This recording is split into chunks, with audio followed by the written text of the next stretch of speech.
The search is on for missing teenager Conrad Roy.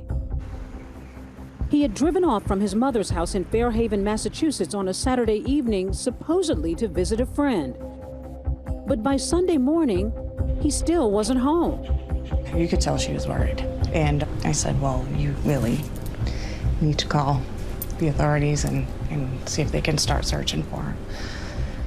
With no word from her son, a frantic Lynn Roy contacted the Fairhaven Police Department. An officer was soon on the case and began searching. He wound up in this Kmart parking lot. And I saw the corner of my eye, a black F-250 parked over there. Parked right over here? Right over there. Fairhaven officer Dave Correa finds the black pickup truck. Conrad's lifeless body behind the wheel. He's gone, his life over at age 18.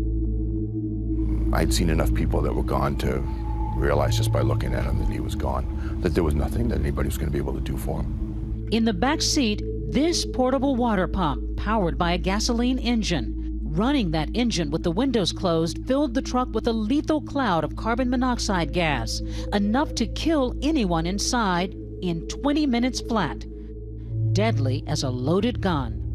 It's immediately clear that it's a suicide. They contact his parents, and Lynn Roy learns that her son has died.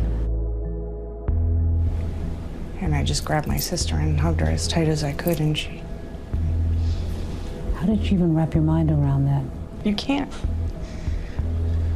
There's no way. He was a kid. He was ours. He was our kid. Conrad had left notes at home for his family and Michelle Carter.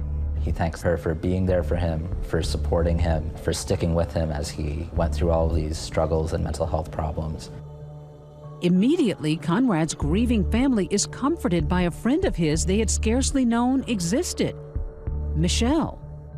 She begins trying to establish a relationship with Conrad Roy's family, with his mother Lynn and his younger sister Camden, telling them that Conrad would have wanted them to stay strong and to not break down over him. She begins texting, calling, emailing. I am so sorry I didn't do enough to save him. I have never tried harder in my life to help fix someone. Michelle, who most of Conrad's family and friends had never met, also attends his wake and his funeral. And Michelle Carter was showing up at these various times. Yeah. And even asked for part of his ashes? Yeah. Yeah, she wanted to go through his room and take some of his belongings. What did you all make of that? That's when things started to get a little weird. It was like, yeah, you don't do that. One thing that she does is she begins organizing a charity baseball tournament for Conrad. On a Facebook page, she says she wants to be an anti-suicide activist. Even though I cannot save my boyfriend's life, I want to put myself out there to try to save as many other lives as possible. And something else a little spooky. Even after his death, Michelle continues texting Conrad. Today, it has been 1 month since you passed. It was a hard day for all of us. I hope you were looking down with a smile. Meantime, Fairhaven police are working what seems to be an open and shut case of teen suicide until a detective thinks to check Conrad's cell phone. I got the call the next day from Detective Gordon. He wanted to know where the phone was. He had gotten the code from the family. I told him where it was, and of course the rest is history. On that phone, some very strange text messages with Michelle Carter. I don't get why you don't just overdose again, but go somewhere in private. You already know it works.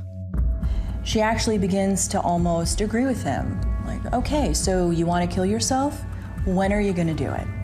How are you going to do it? You're really going to do this? Yeah. Okay, there's no turning back now. Starting about on July 2nd, she starts saying, "Are you serious? Like, you should just do it."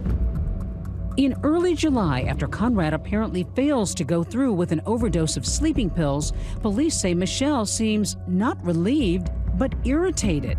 I knew you weren't gonna try hard. I feel like such an idiot. Why? Because you didn't even do anything. And I poured my heart out to you thinking this was gonna be the last time I talked to you. I thought you really wanted to die. But apparently you don't. I feel played and just stupid. She's almost bullying him about it. Tonight? Eventually. See, that's what I mean. You keep pushing it off. Authorities are stunned to find that in the last week of his life, Michelle asks Conrad when he's going to kill himself more than 40 times. When are you gonna do it?